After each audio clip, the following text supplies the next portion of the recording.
Welcome back sa ating YouTube channel. So hunting video po tayo. Medyo matagal din po na di po tayo nakakapag-upload ng ating hunting video. So gawa ng sunod-sunod na karera po natin. So eto, hunting tayo ulit. Meron man o wala tayong makuha, i-upload pa rin po natin itong video po natin sa araw na to. So sa mga bago pa lang sa ating YouTube channel, sana makapag-subscribe po kayo. At always click na rin po yung notification bell para updated kayo kung sakaling nagustuhan nyo man ang ating video. Ay masusubaybayan nyo po ang ating mga susunod pang upload. So stay tuned guys, stay tuned.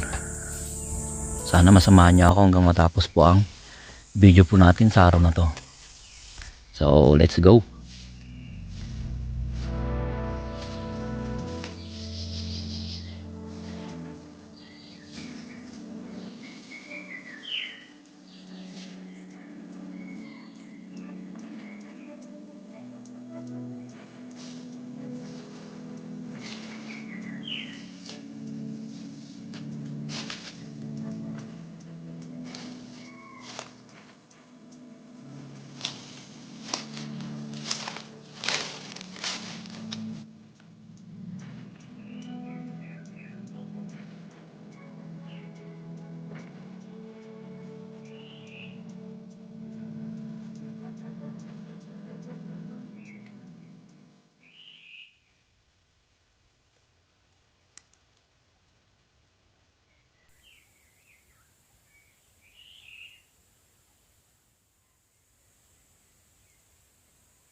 A few moments later.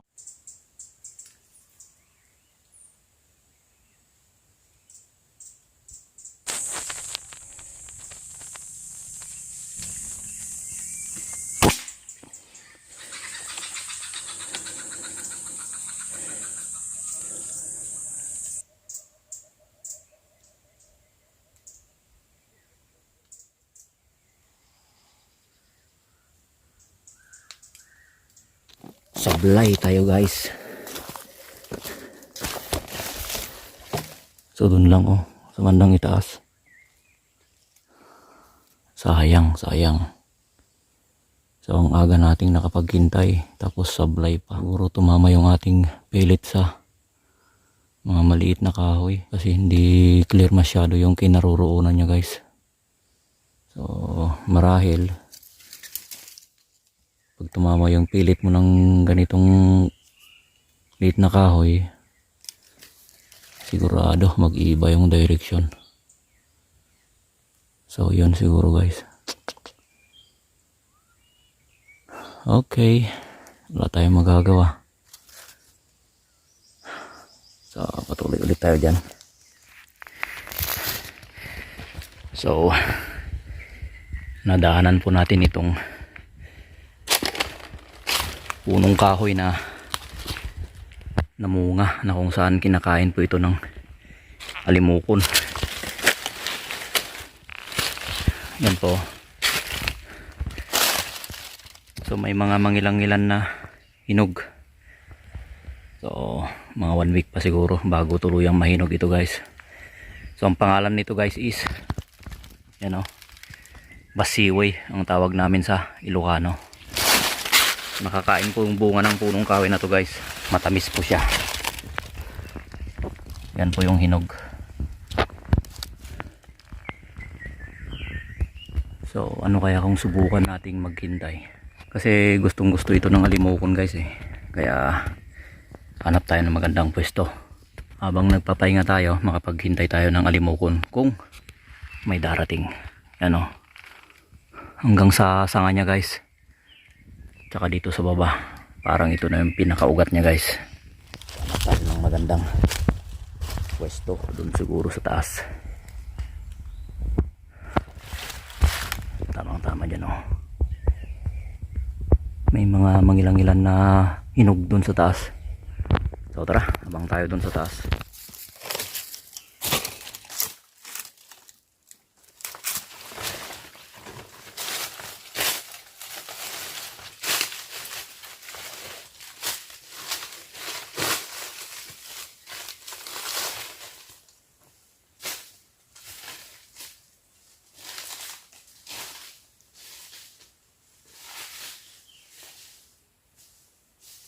So, andito na tayo.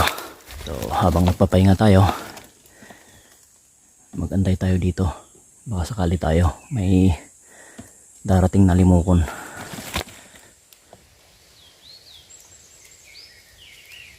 A few moments later.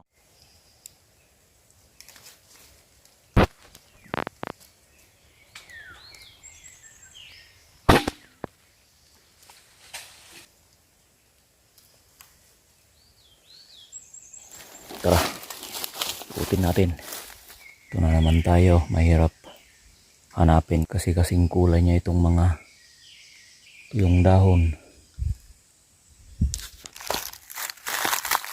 Dito bumagsak kanina eh. Ay, nandito ka lang pala.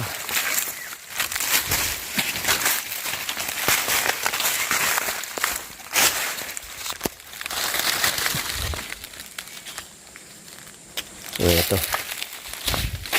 ngayon lang ulit tayo nakakuha ng alimukon kasi kanina may isang sablay tayo, labuyo pa naman.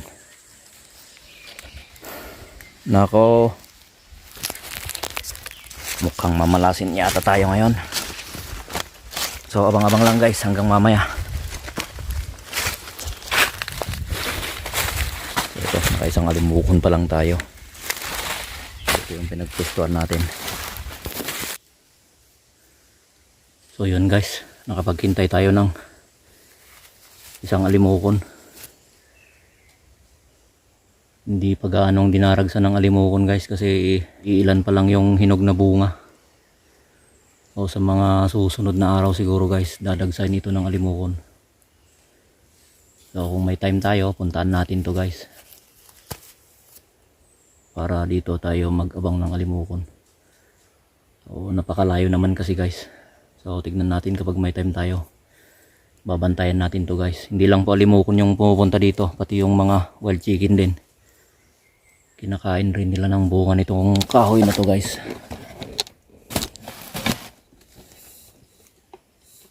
So nasa mga 30 yards siguro guys yung layo nito guys, malapit lang. So wala, mukhang malas natin ngayon.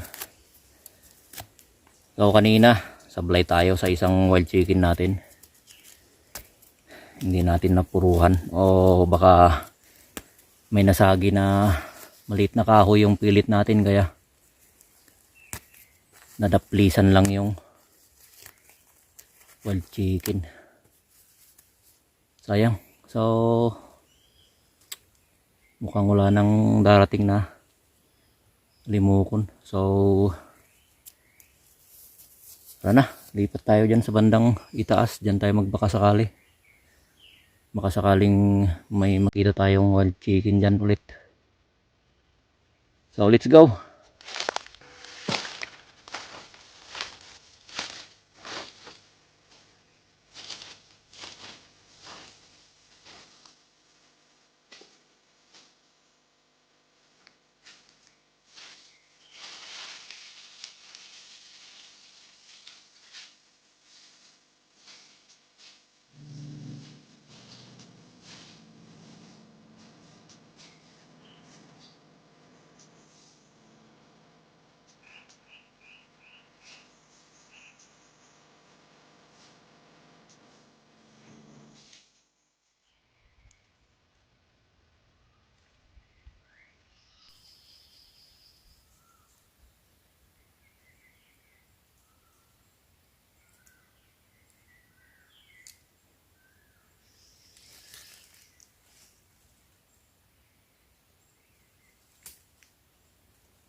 Wild chicken, ang layo.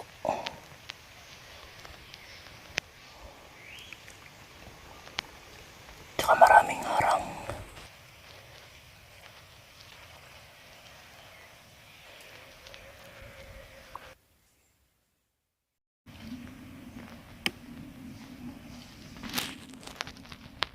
Ang layo yung tandang. Ayun yung tandang.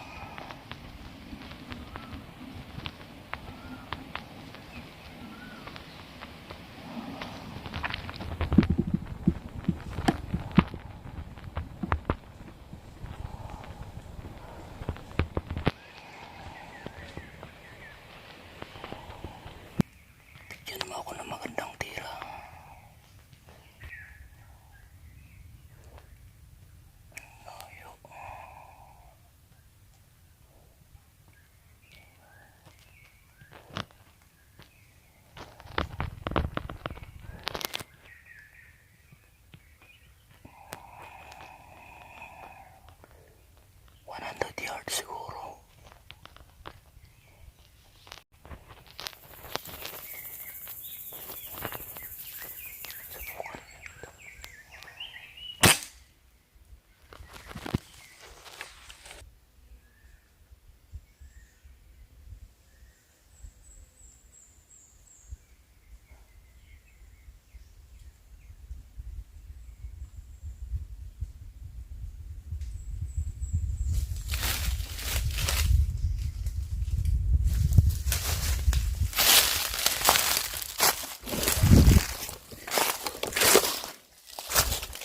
My goodness.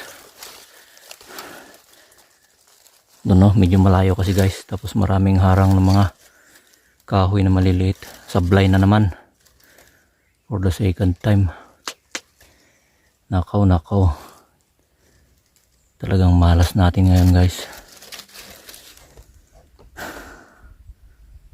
Tsaka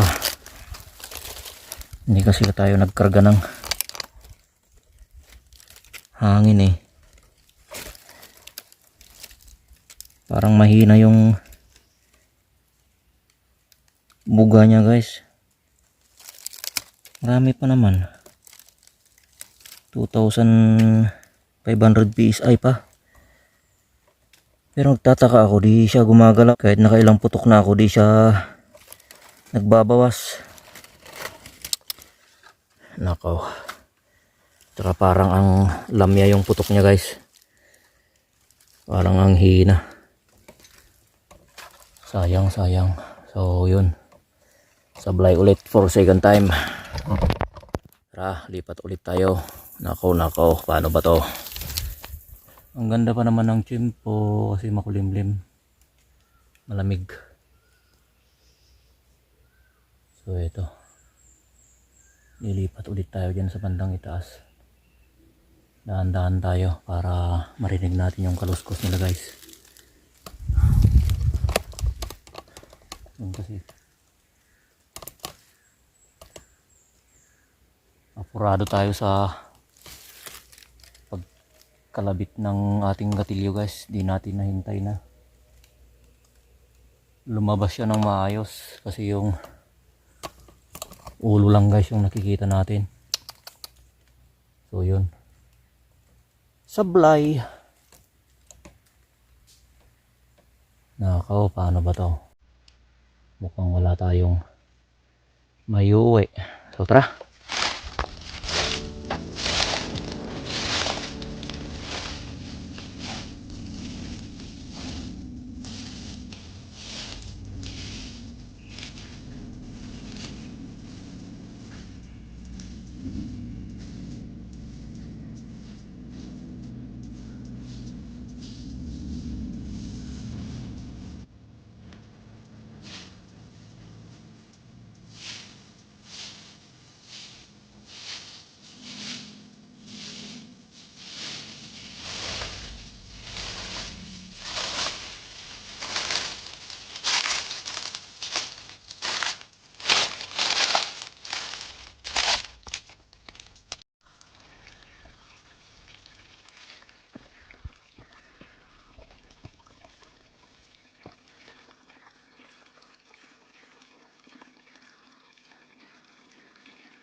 Oh, may bukal.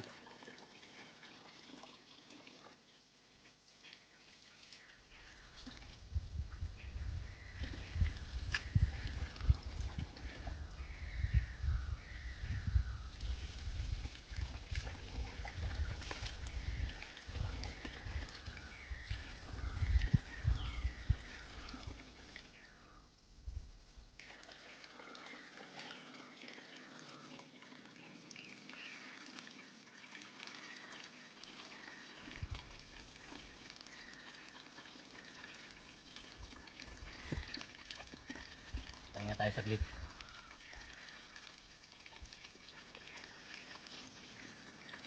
Hindi lang may tubig dito guys.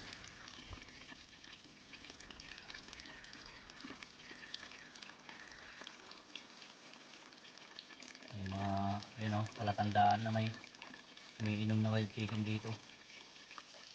So pwede natin bantayan ito guys.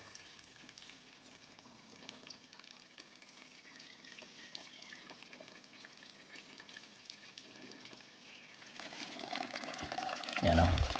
Yan yung legit na mineral water.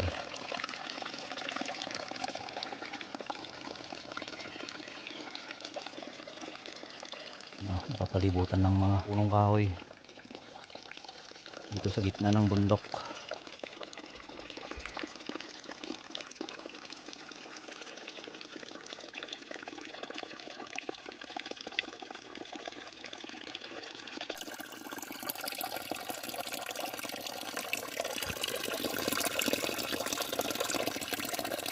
So tara ulit.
A few moments later.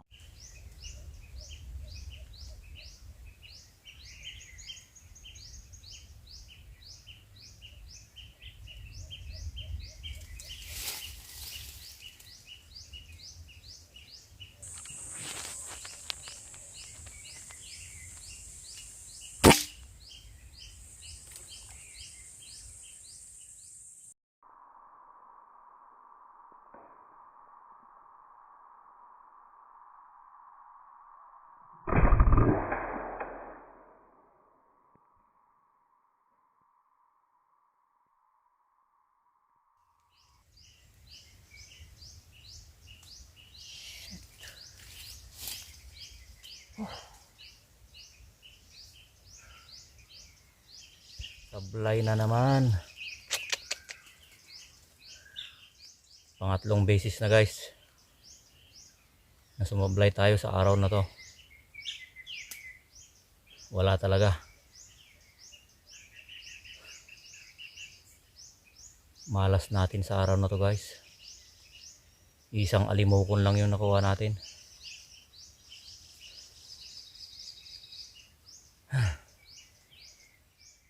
So wala talaga tayong magawa kung talagang malas natin guys.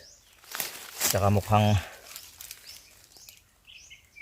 kunti na lang yung karga ng hangin natin guys. Kaso hindi lang nagbabawas yung gauge nya guys. So nakadalawang hunting na tayo na di pa tayo nagkarga ng hangin. Tapos nakailang putok na rin.